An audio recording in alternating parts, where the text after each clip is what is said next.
បាទសួស្តីបងប្អូនទាំងអស់គ្នានេះយើងចូលវគ្គបន្ទាប់មកទៀតហើយអញ្ចឹងយើងចូលធ្វើការតប្លុកមួយទៀតនៅក្នុងទីតាំងឃ្លាំងនេះបាទអញ្ចឹងដោយសារការងារសំណង់គាត់ដេញតាមប្លុកអញ្ចឹងយើងតប្រព័ន្ធបាញ់ថ្នាំហើយគឺគាត់ចាក់បេតុងហ្មងគាត់ក្រាលដែកដែរគាត់ក្រាលដែកខ្លងសេផ្ទៃបានហ្នឹងហើយចាក់បេតុងហ្មងបាទអញ្ចឹងតើតងនឹងការងារគឺយើងមានការបាញ់ថ្នាំរៀបចំប្រព័ន្ធរយោទុកបាញ់ថ្នាំទៅថ្ងៃក្រោយបានរហូតហ្មងបាទចឹងមានន័យថាយើងអាចប្រើប្រាស់បញ្ចូលទឹកថ្នាំថែមថយកុំឲ្យមានកកើតឡើងគ្រាស៊ីបាទអញ្ចឹង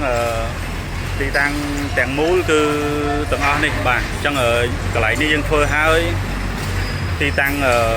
នោះយើងធ្វើហើយឥឡូវយើងចូលមកប្លុកនេះមួយទៀតបាទអញ្ចឹងតើតងការងារយើងអាចធ្វើទៅតាម